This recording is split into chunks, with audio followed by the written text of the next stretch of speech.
All right, so let's get started. So last week, we looked at some of the earlier sources, all the way from the Psukim and the Chumash itself, all the way through, some of the Rishonim, and to the Tur and Shulchan Aruch and the Ramah, on how they paskin and how this the Indian of Chukas goyim develops. But this week we'll look at some practical sort of applications, more modern, a few pieces by Reb Moshe. The first being a tshuva. It's a question that came to him 70 years ago. And it was a question about what, can we wear the same types of clothing that they wear here in America? And it's talking about specifically people who were coming from Poland. This must have been probably right after the war. And coming in and can they sort of shed their traditional clothing, whatever it is that they would wear in Poland, to wear what was more American today. So Reb Moshe says, "B'inyan hamalbushim shebemedina zu she'ein chilek ben Yisraelim lenachrim." So the first thing he says is that and part of the question is, and this must be the way the question was brought to him, was there really is no difference. We see that Jews today, and again, this is 70 years ago, but we see Jews today dressing pretty much the same way as Americans did. And it says, "Im michuyavim b'nei Poland shabolapo b'gam hanoladim mehem b'po lobosh osan malbushim shahayu nogim b'polim mitzada iser de malbushi nachrim." So, if these sort of new immigrants, should they take on, or should they not take on the dress of America? Should they continue to dress the way that they used to in their old country? Because of the there's an isser of malbushi nachrim, right? That not to dress like the non-Jews. V'afsha av kvar shina bevolapo, and maybe the father has already changed his clothing, right? Maybe he's already taken on American dress customs at that point. So hayaz be'isr, that could have been maybe be'isr, shenishar ha'isr kedisa, etc. So then the follow-up question is, even if you're going to tell me that, well, the father has already taken on American customs, that may not be okay, because that might have been done be'isr. Olam kimat kulam nohagim heter af yirei Hashem im yesh mamish be'terim. So the whole world, he says, basically the whole Jewish world here, has been noheg a heter to dress like Americans do, even Yirei Hashem, even those who keep Torah mitzvahs. So is there what he's asking is there mamashos to this heter? Can we rely on this heter? That was a question to Reb Moshe. So Moshe starts out by saying, "Hinei shitas maharik." Now, we didn't see the maharik last week, but we did see. I think we quoted in the Ramah. The Ramah deviates a little bit from the Maharik, but certainly is taking on a lot from the Maharik. So he says, "Hine shitas Maharik b'shorish pechas sheleka shum din shenitztorich lilbosh begadim acherim mehanachrim." So the first thing the Maharik says is that there is no requirement that we dress differently than non-Jews. Barakim levishas anachrim hu pritzas v'derech gaiva. There's only a problem if the clothing that they're wearing is a problem of pritzas tzenua, that it's not a modest dress, or it's derech gaiva. And the Jews hinhigu shelo levosham yesh b'zeh iser. So once you have the Jews sort of taking a look at, well, the goyim are dressed in a way that's immodest. It's not it's not really conducive to who we are, or it's not congruent with who we are. Then there becomes an issur, because once the Jewish community decides we're not dressing in that way, you can't sort of go against that. Below shum tam v'tzorich ela lechok hevel ushtus aser. And this is still the Maharik saying that, and if there's no purpose for the way that they dress, in other words, it's not like they're putting on a jacket because it's cold, it's just the style or whatever. So then it becomes hevel and shtus. And therefore, it's aser bezeh mareshu rak lahadmos aleihem. So this is an interesting piece by the Maharik, where he says that the problem is that if there's no purpose to that dress, it's simply that we as Jews want to take it on because we want to look we like that style, we want to look like them, that becomes a problem. Because if it weren't for that, like, why would you dress like this? Right? There's no purpose to it. It's simply a style. Why are you doing it? Because you want to, you want to emulate them. And this would seem to be a problem in Isser, even if we don't have a minhag yet. In other words, even if the Jews have not, as a community, come out and said, we're not going to wear whatever that style is, that hasn't happened yet, because we saw earlier that once the Jewish community sort of takes on a custom that we're not going to dress whatever according to style A that the non-Jews are wearing, then becomes in Isser to not follow that minhag. But here, even if it hasn't happened, once you have this minhag shtus that's going on, and there's no purpose to it, then it becomes an Isser as well. Upasak kein harama besimin kufay nakas, as we said the Rama last week. Rama notad betam iser inin asheni. Now, what's interesting is that the Rama adds in something else, a second reason, as we saw last week. Kisha levi shoson hu below tam etzorich. So tamacher. So it wasn't just that if that style of dress has no purpose. But there was another reason that the Rama brought in. And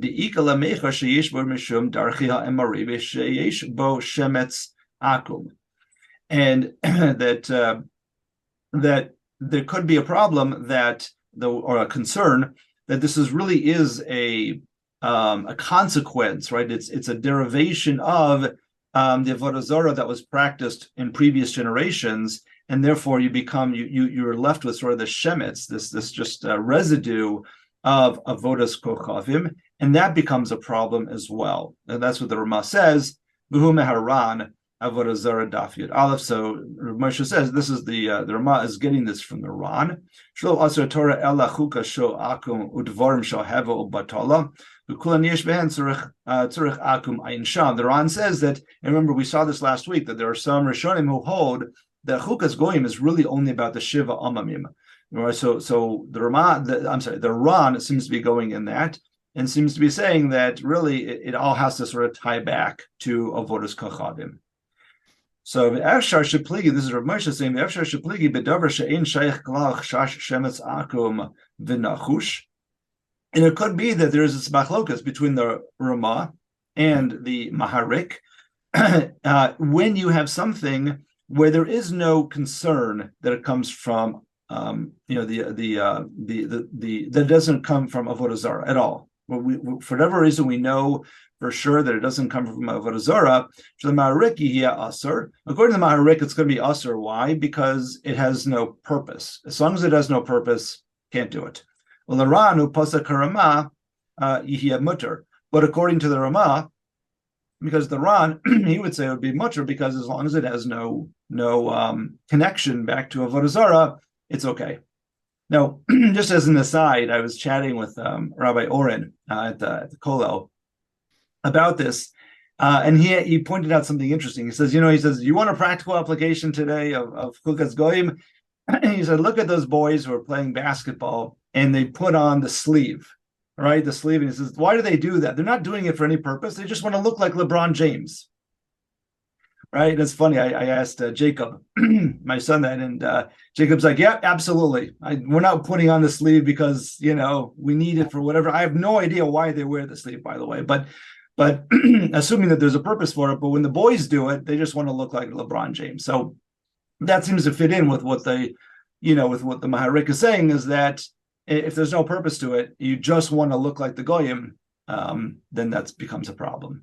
Okay, we'll look at just a little piece of this, and then we'll move on to another topic.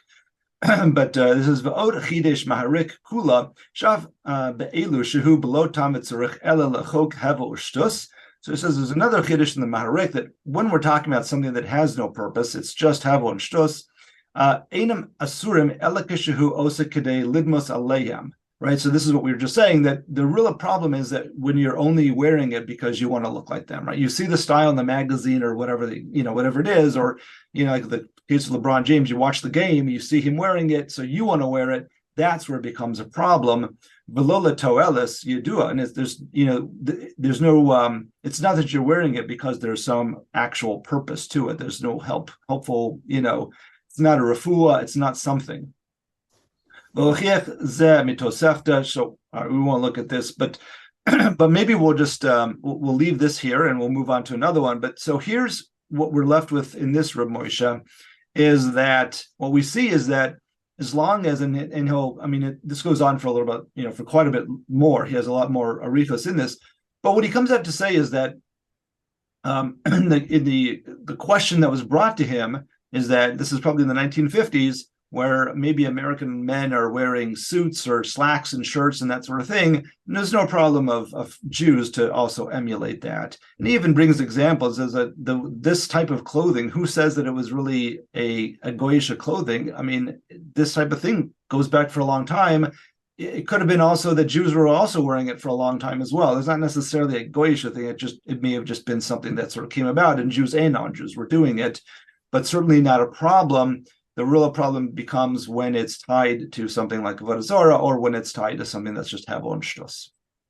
I thought it's interesting that he uses the word Yisraelim for Jews, right? Rather than Yehudim. Not Yehudim, yeah, for sure. And it's interesting because Reb Moshe didn't necessarily speak modern. He spoke mostly Yiddish.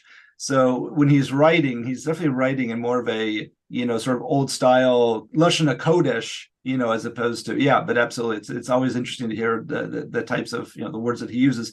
There is one other piece that he does talk about here, is that obviously if we're talking about the Pritzas piece of it, then there's all kinds of problems. Like if there is if there's a purpose, like he even brings down the notion, where we saw in the Ramah that maybe doctors are wearing something that's very specific that identifies them as a doctor. And he said, even if you have something like that, but the type of clothing that it is pritzas tznius, then you couldn't wear that. You'd probably have to modify it or do something else with it, because then you're coming into other problems as well. But that is certainly another issue altogether, which today that might be the bigger problem of just people go very scantily clad today. So that's the first Reb Moshe. All right. Then we've got, what? We're going to come back to this one. I'm just going to do a small piece in Reb Moshe, where he asks about, or he is asked about, what about the holidays, non-Jewish holidays? Not necessarily, we're not talking about, we'll see. Let's just leave it in non-Jewish holidays and see what he says. So it's right here. I'm just going to start in the middle because he's asked several questions, and this is one of the questions he's asked. So it says, "B'davar lasos eza simcha b'mei id shel hanachrim." So can you make a simcha on a non-Jewish holiday? Right? Is there a problem of doing that? So let's see how he develops this idea or this question. So he says, "Imhu mitzad emunasam." This is something that religious, that's their belief. Right? If you're doing it because you want to have, a Christmas party, right?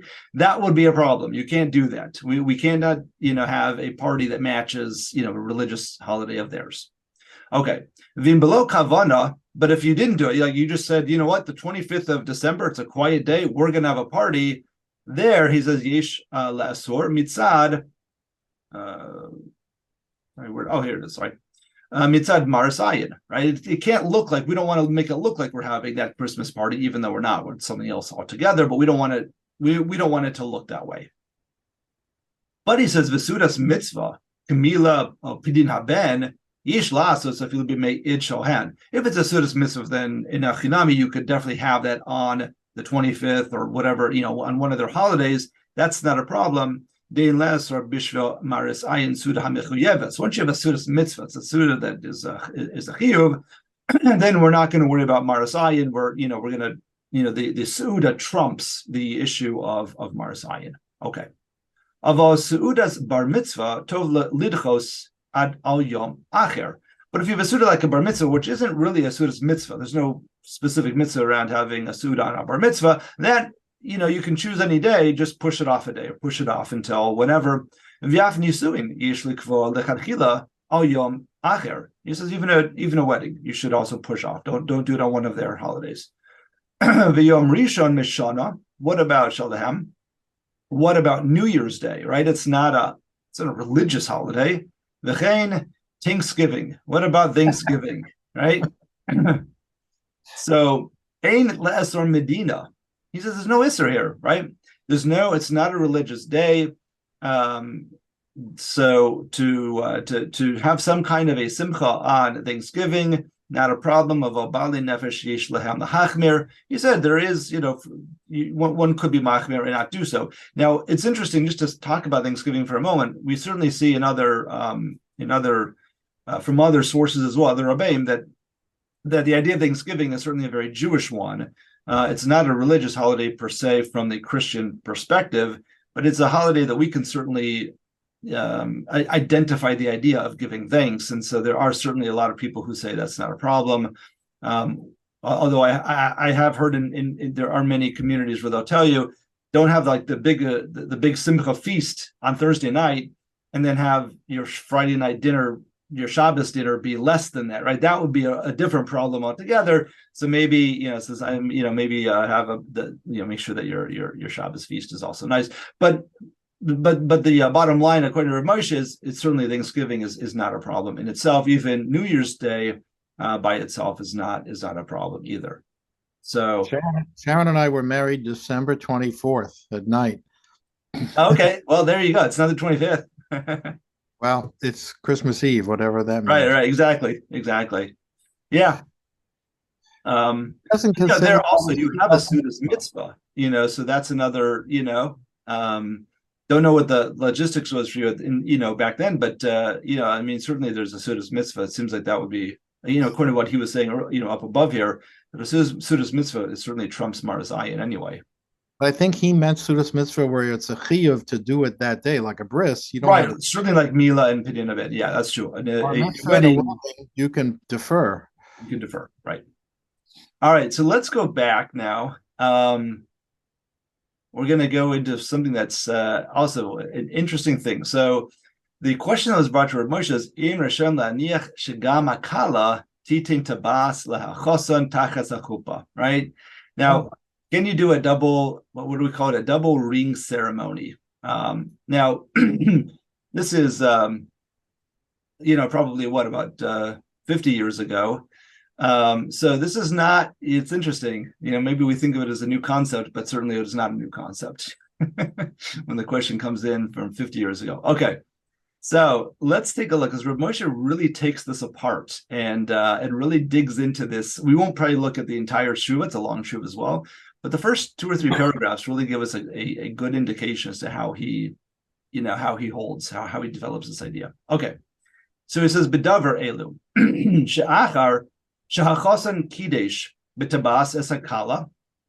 So what we're talking about is it's under the chuppah, the chosan has already given the ring, put the ring on her finger, and he says, that Hari at Mikudeshasli, right? So you already have kiddushin. So Gam Hakala La Chosan, Esakala Nidna Gam Hakala La Chosan Tabas.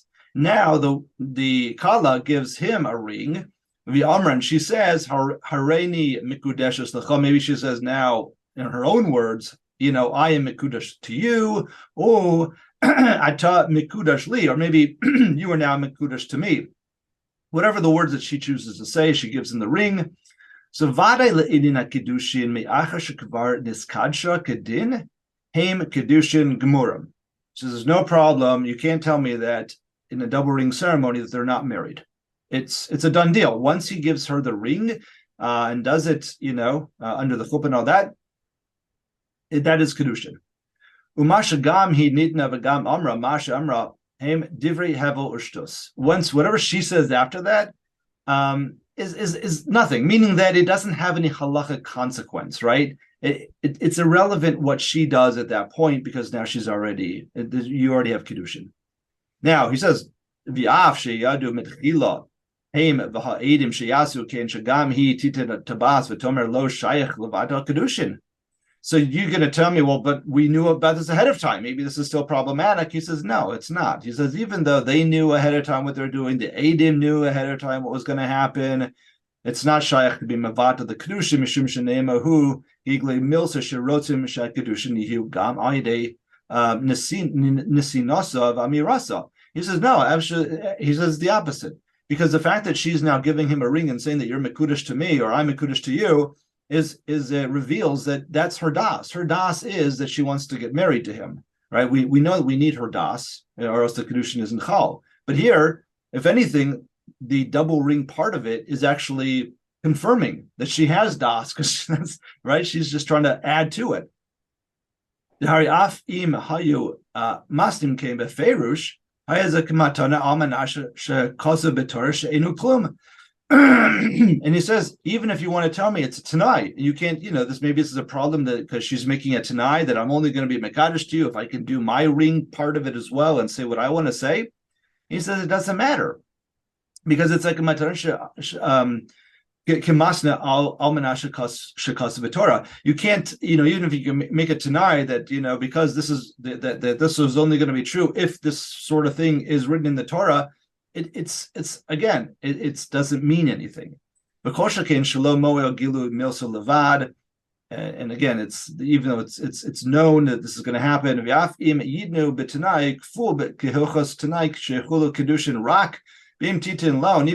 if you're going to say, even if she says, I'm only going to do this, go through this marriage, if I can give you my ring and do that. So he's using a different